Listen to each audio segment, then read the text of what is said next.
प्यारो बनो राजयोगी, राजयोगी बनो राजयोगी। मेरे प्यारो बनो राजयोगी, राजयोगी बनो राजयोगी।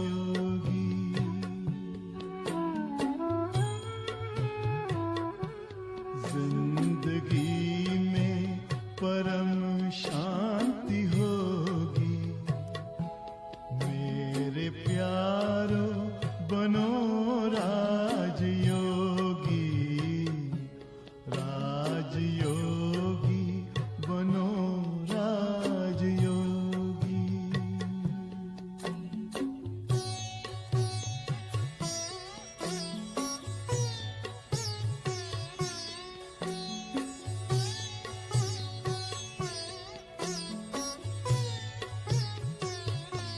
मन का दर्पण दमकने लगेगा,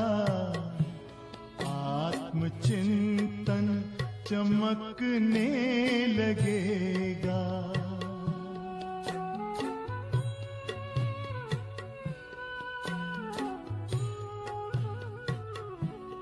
मन का दर्पण दमकने लगेगा, आत्मचिंतन चमकने लगेगा।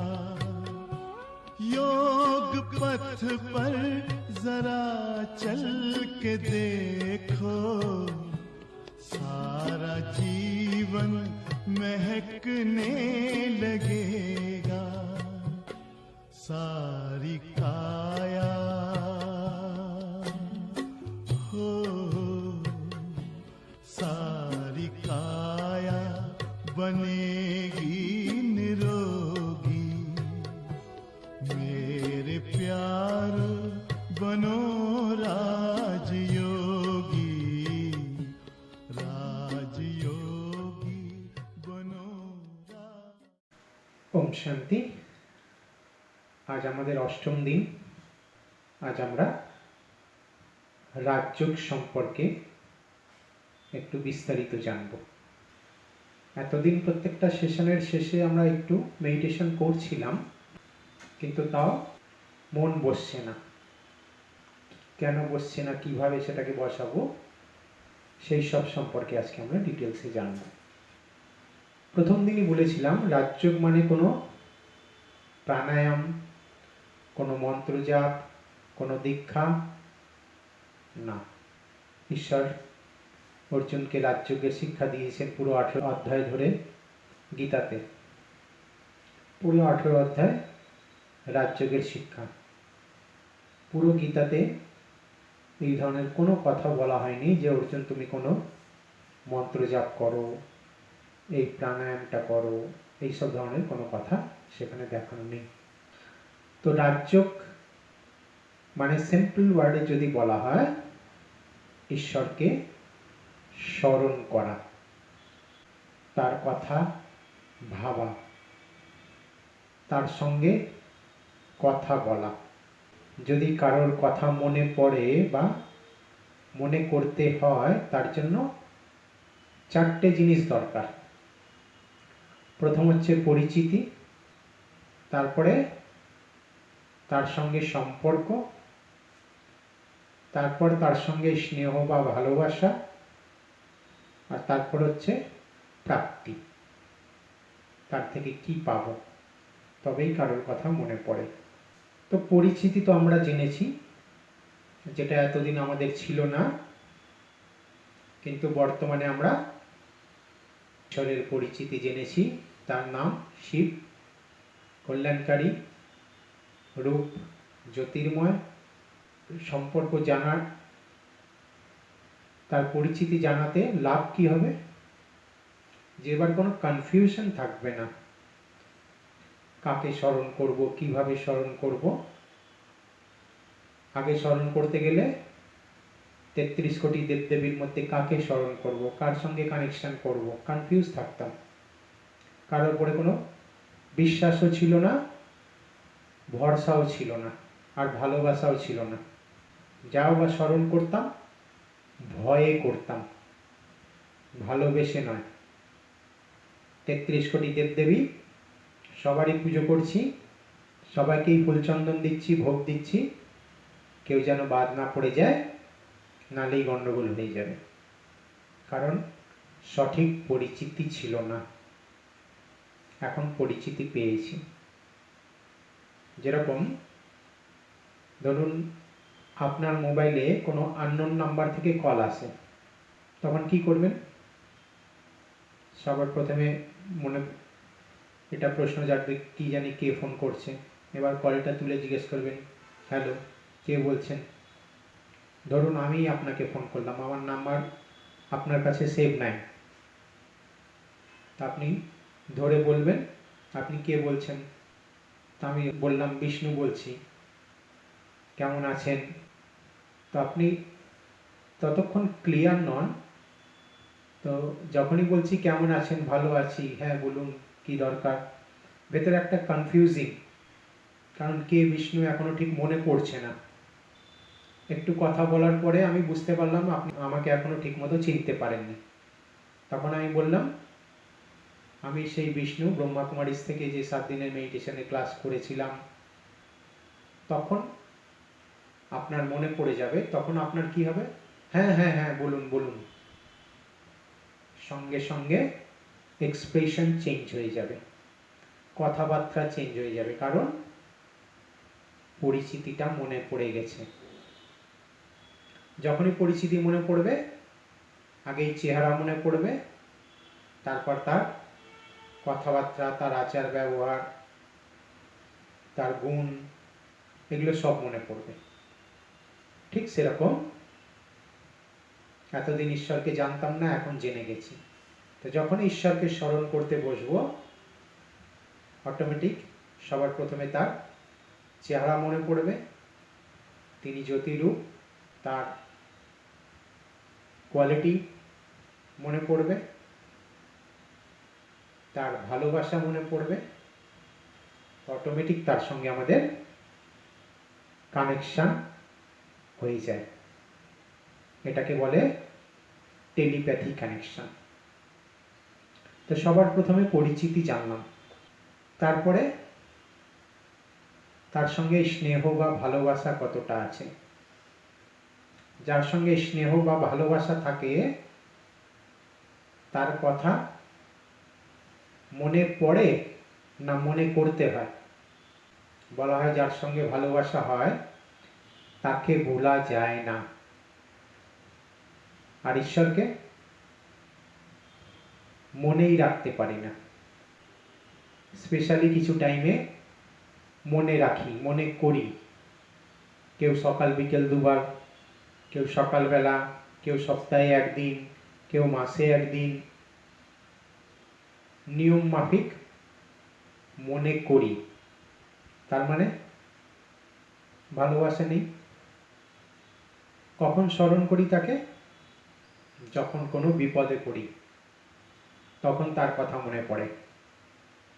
যখন কিছু দরকার, তখন তার কথা মনে পড়ে।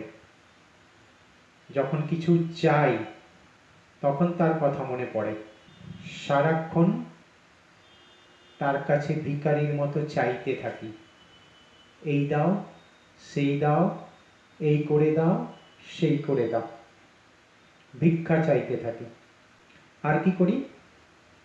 তুমি প্রভু, আমি তোমার চরণে দাস, তোমার চরণে আমাকে ঠাঁই দাও।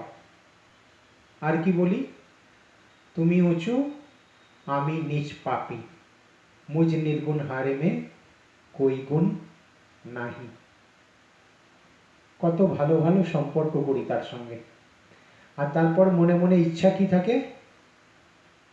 তিনি আমাদের সাথে থাকুক, তার আশীর্বাদের হাত আমার মাথায় থাকুক। সম্ভব হতে পারে? ভিখারির সঙ্গে কেউ থাকবে, দাসের সঙ্গে কেউ থাকবে, পাপীর সঙ্গে কেউ থাকবে। আর একটা খুব ভালো সম্পর্ক করি আমরা, মানত করি। কত গর্বের সঙ্গে বলি আমরা মানত করেছি। মানত করা মানে তুমি এই কাজটা করে দাও, তাহলে এত টাকার প্রসাদ, অমুক জায়গায় পুজো, জোড়া পাঠা বলি। তার মানে কি করছি? তাকে আন্ডার টেবিল ঘুষ অফার করছি। এটা কি গর্বের বিষয়? কাউকে ঘুষ দেওয়া কি গর্বের বিষয়?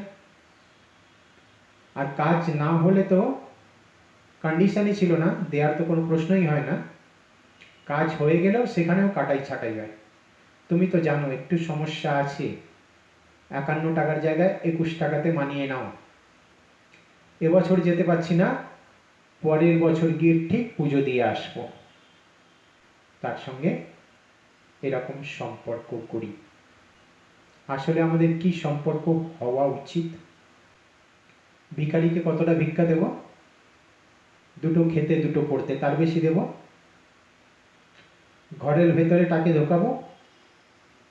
যা সম্পর্ক গেটের বাইরে, গেটের ভেতরে তাকে এন্ট্রি নাই। তো যতক্ষণ ঈশ্বরের কাছে আমরা চাইছি, তার মানে আমাকে গেটের বাইরেই থাকতে হবে, গেটের ভেতরে ঢুকতে পারবো না। ওই দুমুঠো নিতে হবে আর ওইখান থেকে বাড়ি চলে যেতে হবে, তার সম্পূর্ণ অধিকারী হতে পারবো না। একটা ভালো কাজের লোক হলে নিজের মতো খাওয়াবো, নিজের মতো পড়াবো, নিজের সঙ্গে হয়তো শোয়াবো, লকারের চাবি তাকে দেব? যতই বিশ্বাসী হোক। আর সন্তান হলে এগুলো কার জন্য? সবই তো তোর জন্যই করছি। তাহলে কি কি সম্পর্ক আমার তার সঙ্গে হওয়া উচিত? এমনি তো বলা হয়, তুমিও মাতা পিতা, তুমিও বন্ধু শাখা তুমি। এনি রিলেশন, আমরা যেই সম্পর্ক তাকে ডাকবো, তিনি সেই সম্পর্কে সাড়া দিতে বাধ্য আছেন। বলছেন আমি বাধ্য আছি। কন্ডিশন একটাই, মন থেকে ভালোবেসে ডাকতে হবে। ওই কন্ডিশনাল ভালোবাসা হলে চলবে না, ওই গিভ অ্যান্ড টেক পলিসি হলে চলবে না। যে তাকে ভালোবেসে ডেকেছে সেই পেয়েছে। রাম ডেকেছে রাম পেয়েছে, রাবণ ডেকেছে রাবণ পেয়েছে। খালি তাকে ভালোবেসে ডাকতে হবে। যেই সম্পর্কেই ডাকি সেই সম্পর্কেই তিনি সাড়া দেন। তার মধ্যে 3টে সম্পর্ক হচ্ছে প্রধান। প্রথম হচ্ছে সুপ্রিম ফাদার, পরম পিতা পরমাত্মা বলা হয়। তিনি আমাদের সন্তান বানান, তবেই তার যে সম্পত্তি, তার উত্তরাধিকারী আমরা হই। তার সম্পত্তি কি? সম্পূর্ণ সুখ শান্তি।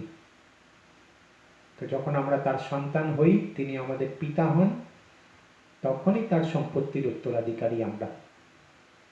দ্বিতীয় হচ্ছে সুপ্রিম টিচার, শিক্ষক রূপে আমাদের শিক্ষা দিচ্ছেন। 3 কালের জ্ঞান, 3 লোকের জ্ঞান, সব কিছু বলে দিচ্ছেন। তৃতীয় হচ্ছে সৎ গুরু, গুরু রূপে মুক্তি, জীবন মুক্তি। এই 3টে রিলেশন প্রধান। সুপ্রিম ফাদার, সুপ্রিম টিচার, সৎ গুরু। এছাড়া যে কোনো সম্পর্ক গড়তে পারি। তিনি আমার স্বামী হতে পারেন, পতিও কা পতি, গুরুও কা গুরু। মীরাবাই কি করেছিলেন? তাকে নিজের স্বামী রূপে মেনে নিয়েছিলেন। তিনি আমার বন্ধু হতে পারেন, বেস্ট ফ্রেন্ড। বেস্ট ফ্রেন্ড হওয়ার জন্য কি কি দরকার পড়ে? কারোর সঙ্গে বন্ধুত্ব করার জন্য কি কি দরকার? যেন সমান হই আমরা দুজনে, তবেই তো বন্ধুত্ব হবে। নয় আমাদের চিন্তা ভাবনা একরকম হবে, না আমাদের ভালো লাগা একরকম হবে, কিছু না কিছু সিমিলারিটিস থাকবে, তবেই বন্ধুত্ব হয়। তো আমরা ঈশ্বরের সঙ্গে বন্ধুত্ব করব, বা তিনি আমাদের সঙ্গে বন্ধুত্ব করবেন। কি সিমিলারিটিস আছে তার সঙ্গে আমাদের? প্রথম হচ্ছে আমাদের রূপ এক, আমিও জ্যোতিবন্ধু, তিনিও জ্যোতিবিন্দু। তারপরে আমাদের গুণ এক। আমাদের মধ্যেও 7টা গুণ, তার মধ্যেও সেই 7খানা কোয়ালিটি। তৃতীয়, আমাদের বাসস্থান এক। আমরাও সেই ব্রহ্মলোকে পরমধামে থাকি, তিনিও সেই ব্রহ্মলোকেই পরমধামে থাকেন। অটোমেটিক তার সঙ্গে বন্ধুত্ব হতে পারে, অনেকগুলো সিমিলারিটিস তার সঙ্গে আমাদের আছে। তিনি আমার সন্তানও হতে পারেন। তো সব সম্পর্কে তিনি সাড়া দিতে বাধ্য আছেন। তিনি বলছেন আমি সাড়া দিতে বাধ্য, কন্ডিশন একটাই, ভালোবেসে। রামকৃষ্ণদেব মা কালী রূপে ডাকলেন, দেখা পেলেন। মীরাবাই শ্রীকৃষ্ণ রূপে ডাকলেন, দেখা পেলেন। তাই বলে ওনার রূপ কৃষ্ণ, ওনার রূপ কালী তা নয়, ওনার রূপ তো জ্যোতির্ময়। আমরা যেই রূপে তাকে ডাকি তিনি সেই রূপেই সাড়া দেন, আমাদেরকে সন্তুষ্ট করার জন্য। আমি এখানে তপস্যা করতে বসলাম, মা কালীর দর্শন চাই। তিনি সন্তুষ্ট হয়ে মা দুর্গা রূপে আমার সামনে এলেন। আমি কি সন্তুষ্ট হব? আমি তো দুর্গাকে চাইনি, আমি তো মা কালীকে চেয়েছি। যদিও জানি যে দুর্গা সেই কালী, একজনেরই দুটো রূপ, কিন্তু যতক্ষণ মা কালীকে আমি দেখব না আমি মন থেকে তৃপ্ত হব না। তো তিনি আমাকে মা কালী রূপেই দেখা দেবেন, আমাকে তৃপ্ত করার জন্য। তাই বলে তার রূপ কৃষ্ণ, তার রূপ কালী, তার রূপ দুর্গা তা নয়, তার রূপ তো সেই জ্যোতির্ময়। আমরা যে রূপে তাকে ডাকবো তিনি সেই রূপেই সাড়া দেবেন। কখন ডাকা যাবে? 24/7। যে কোনো সময় তাকে আমরা ডাকতে পারি, যে কোনো সময় স্মরণ করতে পারি। তিনি অলওয়েজ অ্যাভেলেবল। শুধু আমাদের সম্পর্ক করতে হবে। বলা হয় সন্তান যদি কোনো কারণে বাইরে থাকে, পড়াশোনা হোক বা চাকরির জন্য যে কোনো কারণে সন্তান যদি বাইরে আছে, তার কোনো রকম অসুবিধে হলে মা ঠিক বুঝতে পেরে যায়। কেন কেন বুঝতে পেরে যায় মা? কারণ মা 24 ঘন্টা সন্তানের কথা ভাবতে থাকে। কাজ এখানে করছে, মন সেখানে, সে এখন কি করছে। তো এদিক থেকে থটস যেতে থাকে, টেলিপ্যাথি যেতে থাকে। সন্তান ভাবে না, সন্তান তো নিজের খেয়ালে মত্ত। যখনই কোনো সমস্যা হয় বাড়ির কথা মনে পড়ে, মায়ের কথা মনে পড়ে, ওদিক থেকে টেলিপ্যাথি আসতে আরম্ভ হয়ে যায়, দুটো কানেকশন হয়ে যায়, মা ঠিক বুঝতে পেরে যায় কিছু হয়েছে। ঠিক সেরকম ঈশ্বর মাও আমাদের কথা 24 ঘন্টা ভাবে, আমরা ভাবি না। যখনই বিপদে পড়ি তার কথা মনে পড়ে, টেলিপ্যাথি কানেকশন, তার থেকে এনার্জি পাই, কাজ হয়ে যায়, ভুলে যাই। তাকে স্মরণ করলে কাজ হয় না এটা হতে পারে না। অবশ্যই তার থেকে এনার্জি পাই আমরা। ওই জন্য যত বড় বিপদই হোক না কেন আমরা ওভারকাম করতে পারি, কারণ তিনি শক্তি যোগান আমাদের। তো যে কোনো সময় আমরা তাকে স্মরণ করতে পারি, তিনি অলওয়েজ অ্যাভেলেবল। কিন্তু তার মধ্যে 2-3টে সময় আছে তার ইম্পর্টেন্স সব থেকে বেশি। প্রথম হচ্ছে সকাল 4টে থেকে 4:45। এটাকে বলা হয় ব্রহ্ম মুহূর্ত। এই সময় যত মন্দির, মসজিদ, গির্জা খোলা হয়, এই সময় প্রকৃতি ওজোন লেয়ারে থাকে। এই সময় উঠে একটু বাড়ির থেকে বাইরে বেরিয়ে যান কিংবা একটু ছাদে চলে যান, দেখবেন একদম আলাদা মানসিকতা হয়। কারণ প্রকৃতিও আমাদের হেল্প করে। এই সময় কোনো পাপ কাজ, বাজে কাজ হয় না। যা হয় এর আগে কিংবা এর পরে, তখন সবাই ঘুমিয়ে আসে। যে 10টা-11টায় ঘুমিয়েছে সে 6টায় উঠবে, যে লেটে ঘুমিয়েছে আরও লেটে উঠবে। আমি জেগে, ঈশ্বর জেগে, একদম হটলাইন কানেকশন হবে, ফাটাফাট। আমরা বলবো, উনি শুনবেন, উনি রিপ্লাই দেবেন, আমরা রিসিভ করব। এখন করতে গেলে অনেকগুলো অ্যান্টেনা কাজ করছে। আমরা বলছি উনি শুনতে পাচ্ছেন, কিন্তু উনি রিপ্লাই দিচ্ছেন, আমরা রিসিভ করতে পারছি না, কারণ আমাদের রিসিভারটা উইক, ম্যাল ফাংশন হয়ে যাচ্ছে। অন্য মেসেজ আমি নিয়ে এসেছি, আমার মেসেজ অন্য কারোর কাছে চলে যাচ্ছে। তো এই জন্য মেডিটেশনের জন্য সব থেকে বেস্ট টাইম হচ্ছে সকাল 4টে থেকে 4:45। ওই সময় যদি আমরা আধ ঘন্টাও ভালো করে মেডিটেশন করতে পারি, সারা দিনের জন্য আমরা চার্জ হয়ে যাই। সায়েন্স বলে আমাদের ঘুমের 2 ঘন্টা করে এক একটা সাইকেল হয়, আর ওই 2 ঘন্টা সাইকেলের মধ্যে আমরা 5 থেকে 10 মিনিট ডেল্টা স্টেজে যাই। Delta stage means deep sleep, coma. ওই সময় যদি কেউ এদিক থেকে ওদিকে সরিয়ে দেয় আমরা বুঝতে পারি না। ওই সময় কি হয়, আমাদের আত্মা বডির থেকে ডিট্যাচ হয়, ঈশ্বরের সঙ্গে কানেকশন। ওই 5-10 মিনিটের মধ্যে আমরা 6 ঘন্টা কাজ করার ক্ষমতা পাই। যদি রাত্রিরে 6 ঘন্টা ঘুমোই, 3টে সাইকেল, 2 ঘন্টা করে 3টে সাইকেল, 3-6 18 ঘন্টা এনার্জি, আর 6 ঘন্টা ঘুম, 24 ঘন্টা কমপ্লিট। একটা সুস্থ মানুষের জন্য 6 ঘন্টা ঘুম এনাফ হয়। কিন্তু আজকাল ডাক্তাররা কি বলেন, 7 থেকে 8 ঘন্টা ঘুমানোর জন্য। কেন? কারণ আজকে আমরা সবাই অসুস্থ, আমরা সবাই মেন্টাল পেশেন্ট, সাইকো পেশেন্ট। শরীর আমাদের ঘুমোয়, কিন্তু মন কাজ করতে থাকে। কারণ ওই সকালবেলা উঠে যে গাড়িটাকে গিয়ার দিই 1 2 3 4, রাত্রিরে ওই 4th গিয়ারেই ঘুমোতে চলে যাই, তাকে আর নিউট্রালে আনি না। ওই জন্য বেডে গিয়ে 1 ঘন্টা এপাশ আর ওপাশ করতে থাকি, ঘুম আসে না। যতক্ষণ নিউট্রালে আসবে না ঘুম আসবে না। তারপর নিউট্রালে আসে, তখন ঘুমায়, কিন্তু তাও ডিপ স্লিপ হয় না। ওই জন্য দেখবেন 8 ঘন্টা ঘুমিয়েও যদি তারপর তোলা হয়, তখনও মনে হয় যেন আর 10 মিনিট ঘুমোতে পারলে ভালো হতো। কারণ শরীর ঘুমিয়েছে, মন ঘুমোয়নি। ওই এনার্জি আমরা মেডিটেশন করেও পেয়ে যাই। মেডিটেশন করেও আমরা ডেল্টা স্টেজে যাই, আর সেই শক্তি আমরা পেয়ে যাই। ওই জন্য যোগীদের বেশি ঘুম দরকার পড়ে না, যোগীদের বেশি খাবার দরকার পড়ে না। কারণ যে এনার্জি খাবার থেকে, ঘুম থেকে পাওয়া যায়, সেটা মেডিটেশন থেকেই পেয়ে যায়। তো যদি সকালবেলা আধ ঘন্টা ভালো করে মেডিটেশন করতে পারি, সারা দিনের জন্য ফিজিক্যাল মেন্টাল বোথ চার্জ হয়ে যায়। ওই সময়টাকে আমরা বলি অমৃত বেলা।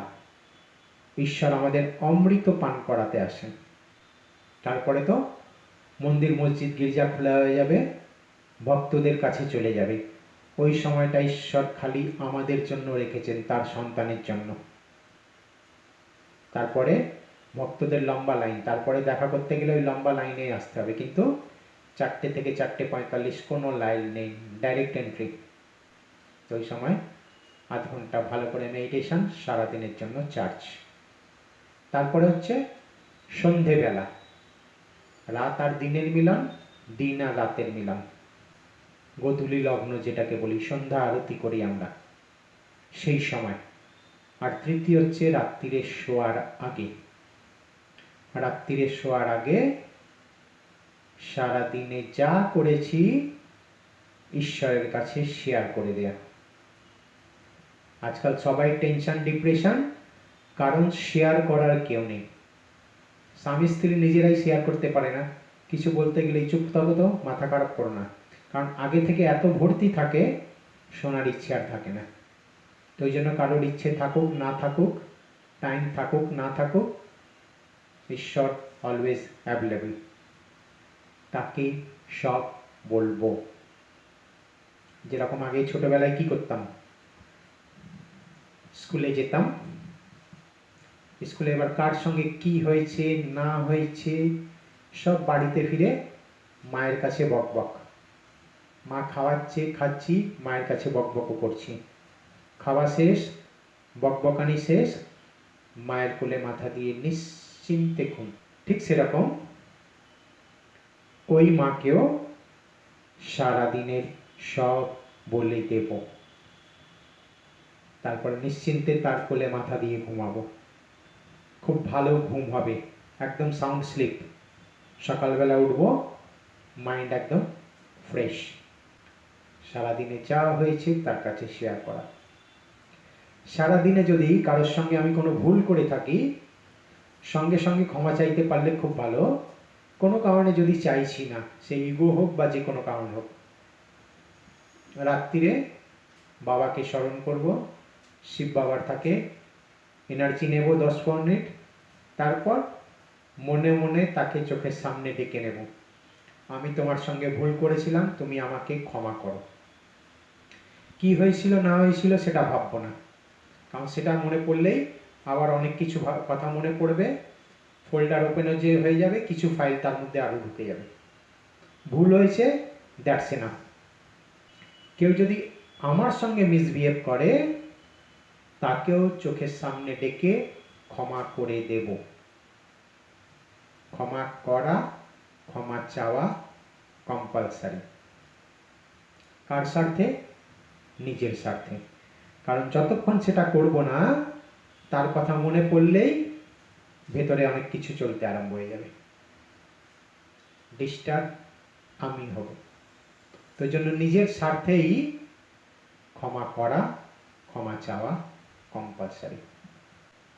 কি করে বুঝবো ক্ষমা হলো কিনা, ফাইল ক্লিয়ার হলো কিনা?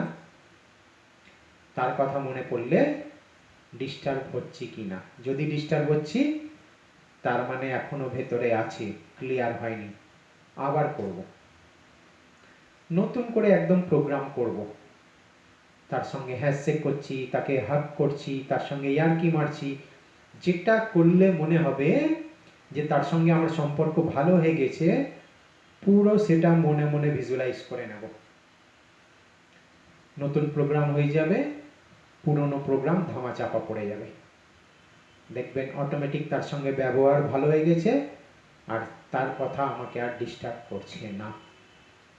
তো এই 3টের সময় অবশ্যই মেডিটেশন করব। সকালবেলা 4টে থেকে 4:45, সন্ধেবেলা সন্ধ্যা আরতির সময়, আর রাত্রিরে ঘুমানোর আগে। বাকি সারাদিনের যে কোনো সময় যখন সুযোগ পাবো, 1 মিনিট, 2 মিনিট, 5 মিনিট, 10 মিনিট, যখন যেখানে সুযোগ পাবো সেখানে বসেই মেডিটেশন করতে পারি। কোনো বাধ্যবাধকতা নেই, এতক্ষণ করতে হবে, এরকম জায়গায় বসে করতে হবে, এরকম কোনো বাউন্ডেশন নেই। যে কোনো জায়গায় বসে যতক্ষণ ইচ্ছে করতে পারি। যদি 1 মিনিট সময় পাই 1 মিনিটই করব, 2 মিনিট সময় পেলে 2 মিনিট করব, 5 মিনিট সময় পেলে 5 মিনিট করব। সারাদিনে বারবার প্র্যাকটিস করব। আমরা প্রতি ঘন্টায় 1 মিনিট করে করি, এটাকে বলি আমরা ট্রাফিক কন্ট্রোল। রাস্তায় যেরকম ট্রাফিক আছে, যদি সেটাকে কন্ট্রোল না করা হয়, কি হবে? Jam, chaos, accident.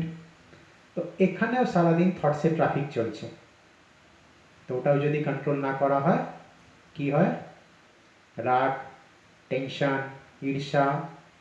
ওই জন্য প্রতি ঘন্টায় 1 মিনিট করে নিজেকে চেক করে নেওয়া, কী ধরনের থটস আমার চলছে, কোনো নেগেটিভ থটস চলছে না তো? চেক। সারাদিন ভালোভাবে স্মুথলি চলব।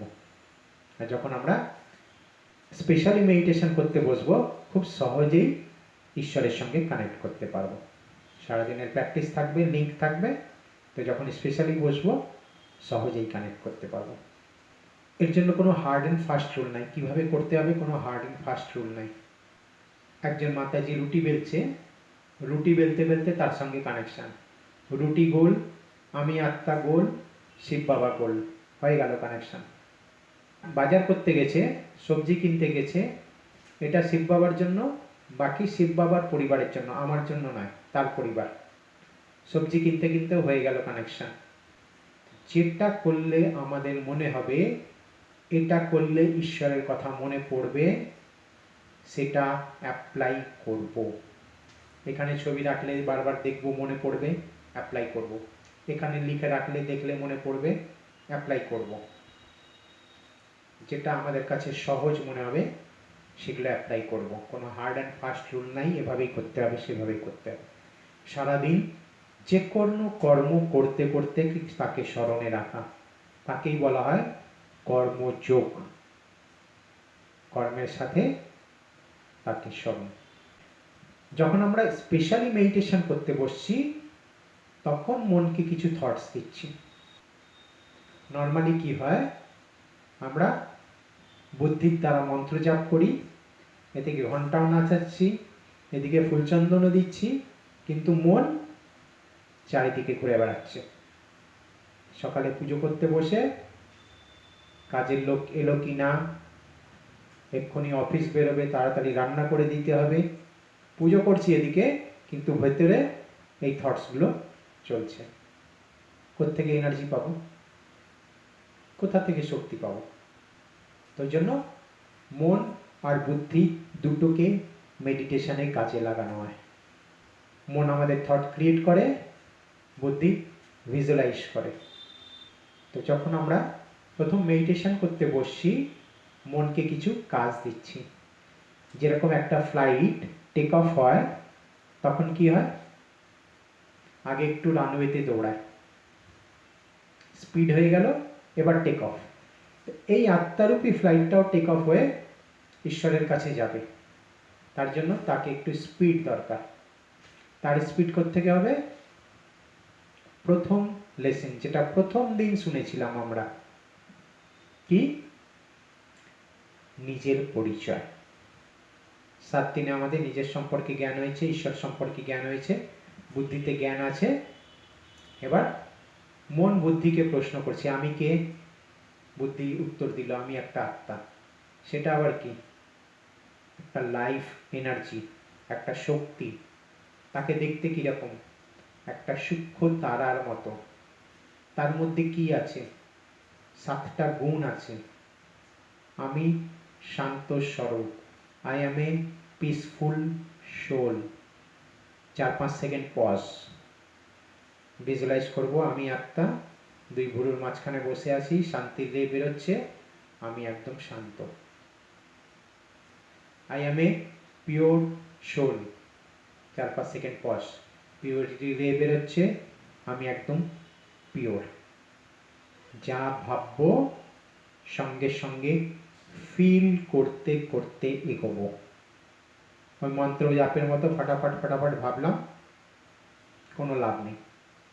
কারণ আগেই বলেছিলাম যে যখন আমরা ফিল করি তখনই আমাদের মধ্যে এনার্জি ক্রিয়েট হয়, হরমোন সিক্রেশন হতে আরম্ভ হয়, এনার্জি ক্রিয়েট হতে আরম্ভ হয়। তো জন্য ফিলিংসের উপরে অ্যাটেনশন দেব। মন প্রশ্ন করবে, বুদ্ধি উত্তর দেবে, আর আমি সেটাকে ফিল করব। এবার আত্মা থাকে কোথায়? 2 ভুরুর মাঝখানে। এটা তো টেম্পোরারি অ্যাড্রেস, পার্মানেন্ট অ্যাড্রেস।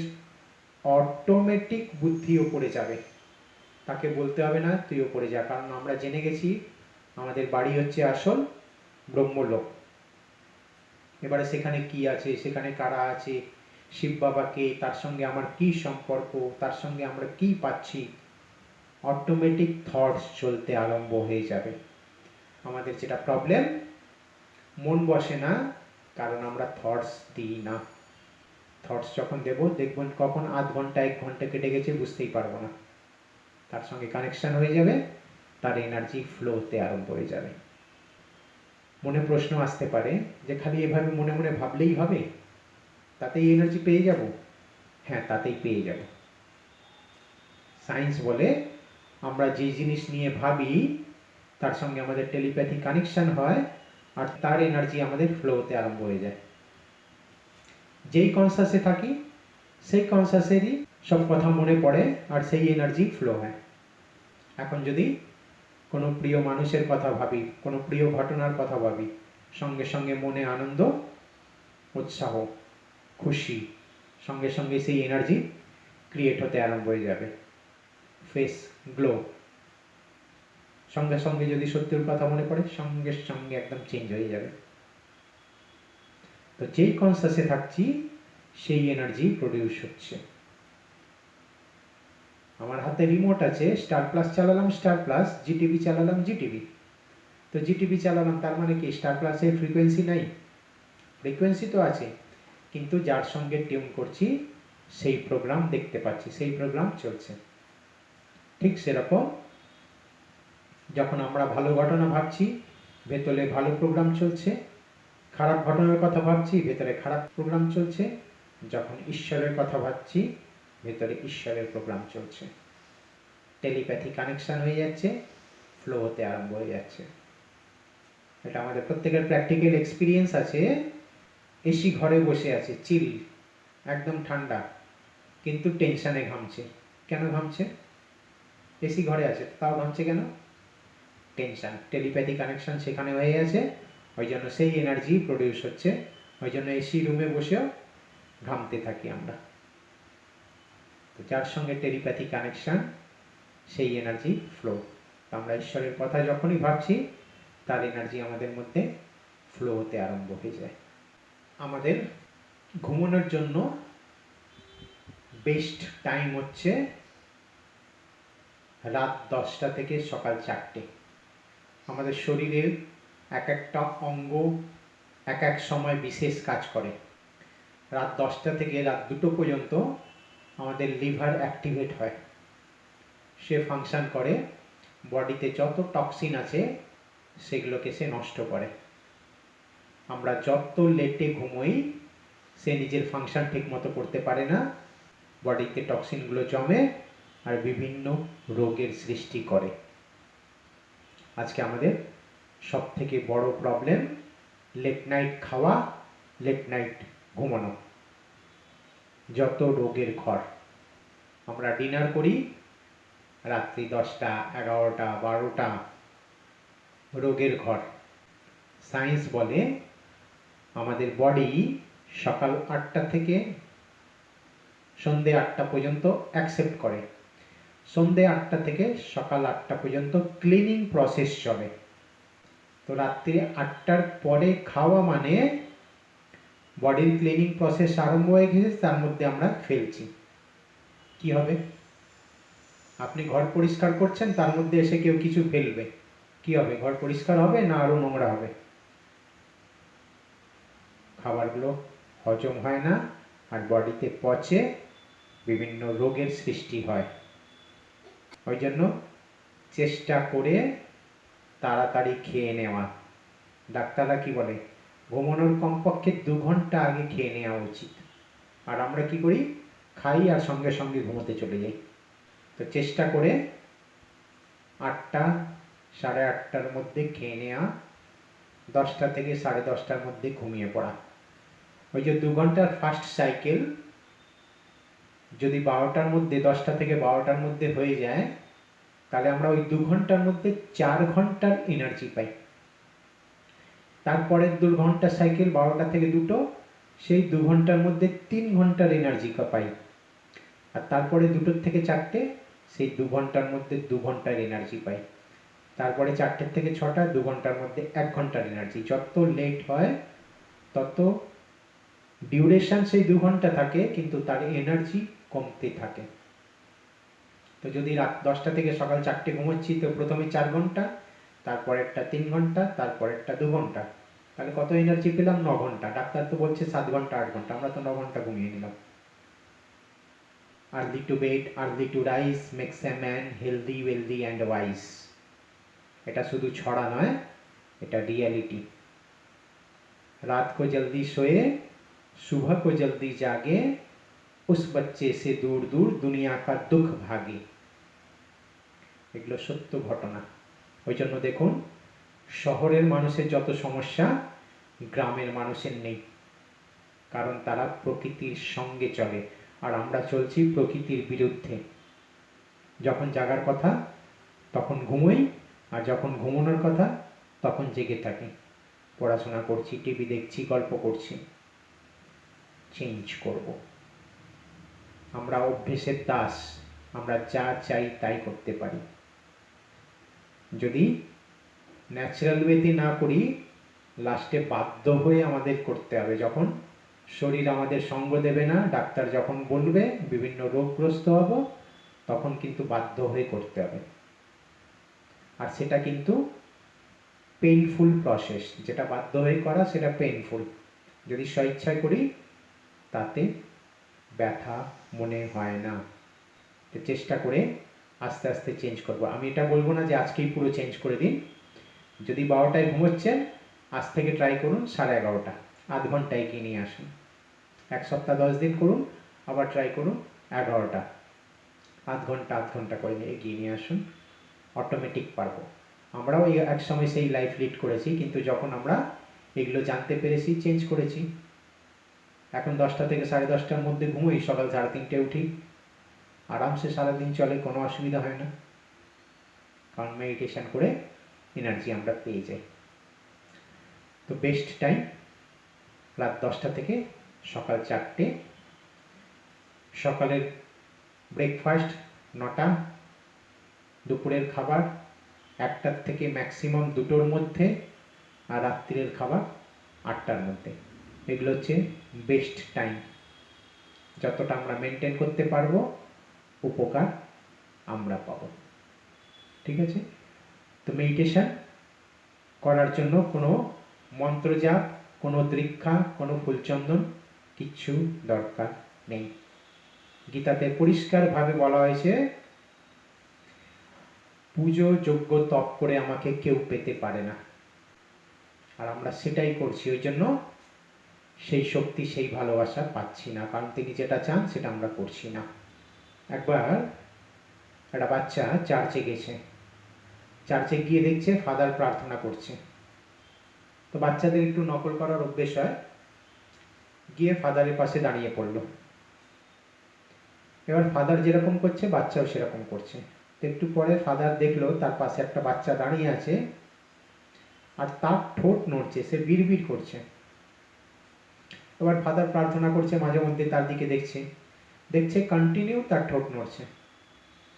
তো ফাদারের যখন প্রার্থনা শেষ হলো, বাচ্চাটাকে জিজ্ঞেস করছে, তুমি কি করছিলে? তো বাচ্চাটা ফাদারকে জিজ্ঞেস করছে, তুমি কি করছিলে? তো ফাদার বললো, আমি প্রার্থনা করছিলাম। বাচ্চা বলছে, আমিও প্রার্থনা করছিলাম। তো ফাদার বললো, কি বলছিলে প্রার্থনা? আবার বাচ্চা বলছে, তুমি কি বলছিলে? ফাদার বললো, যা বলার। বাচ্চা বলছে, আমিও তাই বলছিলাম। এখন ফাদার জিজ্ঞেস করলো, আচ্ছা কি বলছিলে একটু শুনি না। তখন বাচ্চাটা বলছে, আমি ABCD Z পর্যন্ত বলছিলাম। তখন ফাদার বললো, এটা কি কোনো প্রার্থনা? বাচ্চা বলছে, এটা প্রার্থনা কি না জানি না, তবে আমি এটা জানি তুমি যে প্রার্থনা করছিলে তাতেও সেই 26টা অক্ষর ছিল, আর আমিও সেই ABCD 26টা অক্ষরই বলছিলাম। তুমি তাকে সাজিয়ে বলছিলে, আর আমি ABCD বলে তো তাকে বলছিলাম তুমি নিজের মতো করে সাজিয়ে নাও। ঈশ্বর কাকে ভালোবাসবে? আমি নিজেকে তার হাতে সঁপে দিলাম, তুমি নিজের মতো করে আমাকে বানিয়ে নাও। তাই ঈশ্বরকে বলার জন্য কোনো দীক্ষা, কোনো মন্ত্র কিছু দরকার নেই। আমি নিজের বাবার সঙ্গে কথা বলবো, তার জন্য কি আমাকে দীক্ষা নিতে হবে? তার জন্য কি আমাকে মন্ত্র জাপ করতে হবে? আপনি যদি আপনার বাবার সঙ্গে কথা বলতে যান, কি বলবেন? ও বাবা, ও বাবা, ও বাবা, ও বাবা। তো বাবা কি বলবে? আরে যা বলার বল, তখন থেকে কি বাবা বাবা লাগিয়ে রেখেছিস? তা আমরাও বসে বলছি ওম নমঃ শিবায়, ওম নমঃ শিবায়, ওম নমঃ শিবায়, ওম নমঃ শিবায়। তো শিব বাবাও কি বলবে? যা বলার বল, তখন থেকে কি নমঃ শিবায় লাগিয়ে রেখেছিস? তো মন্ত্র মানে আসলে মনের অন্তরের কথা ঈশ্বরের সঙ্গে বলা। আমি নিজের মনের অন্তরের কথা ঈশ্বরের সঙ্গে বলবো, তার জন্য কোনো গাইডলাইন আমার দরকার নেই। আমি নিজের বাবার সঙ্গে কথা বলবো, যেরকম ইচ্ছে সেরকম। আজকে যদি নিজের মা বাবার কথা মনে পড়তে হয়, তার কথা স্মরণ করতে হয়, তার জন্য কি কি দরকার? মা বাবার ছবি দরকার, কোনো স্পেশাল জায়গা, স্পেশাল সময়, কোনো মন্ত্র, কোনো ফুলচন্দন, কিচ্ছু দরকার নেই। যখন ইচ্ছে, যেখানে ইচ্ছে হঠাৎ মনে করব, সব কিছু মনে পড়বে।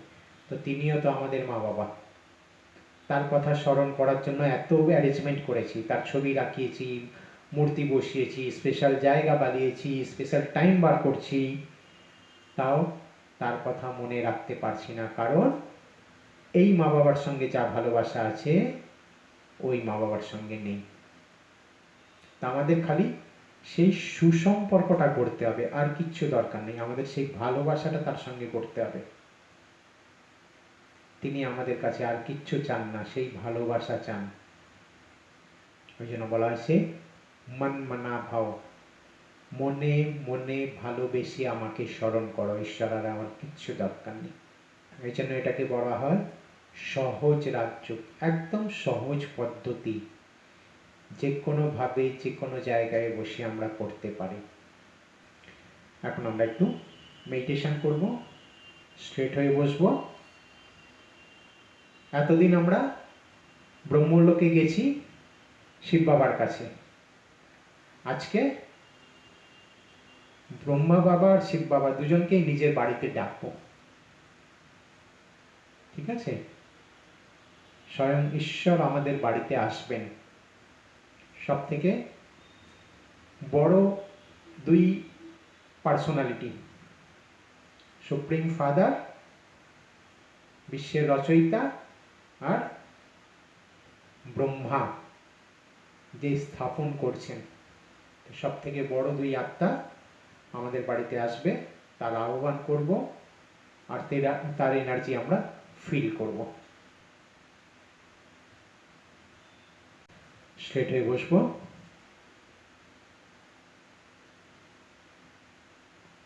চারিদিক থেকে মনকে গুটিয়ে নিয়ে আমি আত্মা চললাম ব্রহ্মলোকে।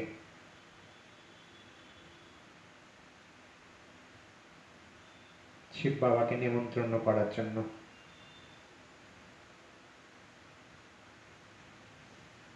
হে সর্বশক্তিমান, হে দীনবন্ধু, তুমি নিজের ধাম ছেড়ে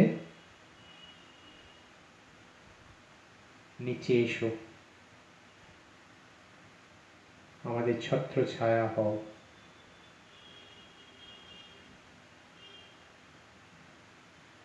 তোমার প্রিয় বাচ্চা তোমাকে ডাকছে।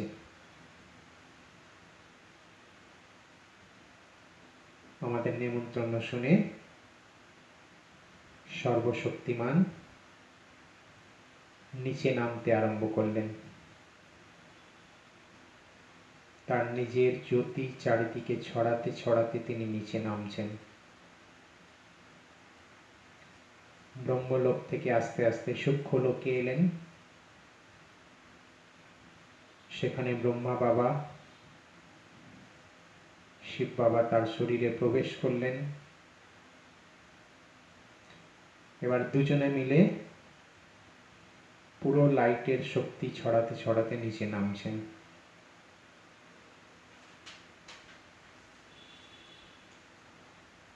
আমার সামনে উপস্থিত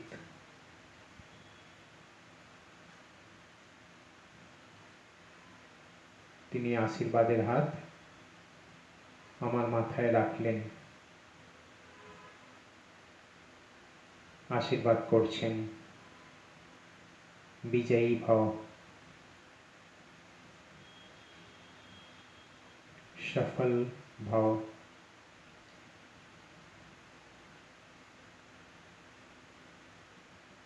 বাবার হাতের থেকে এনার্জি বেরিয়ে আমার পুরো মস্তিষ্ক, পুরো দেহে ছড়িয়ে যাচ্ছে।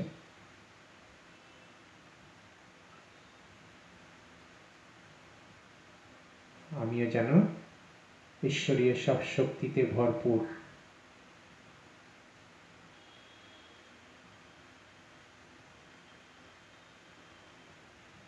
এবার বাবার হাত ধরে আমি নিজের ঘরগুলো দেখাচ্ছি ঘুরে ঘুরে।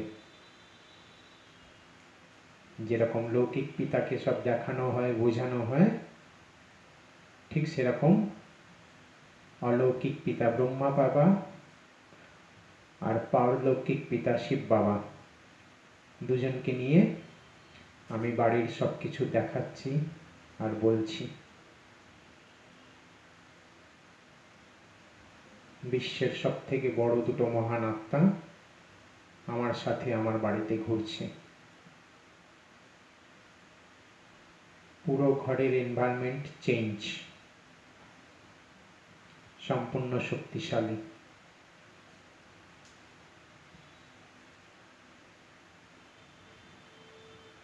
যত নেগেটিভ সব বাইরে।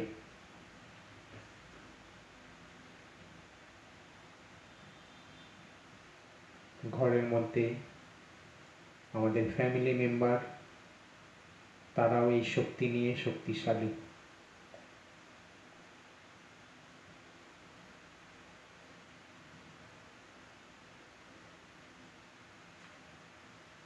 বাবাকে সব ঘুরিয়ে দেখিয়ে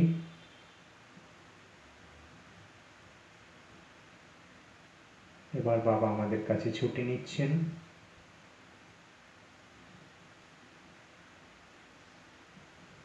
আমাকে আশীর্বাদ করে তিনি এবার চললেন নিজের ধামে।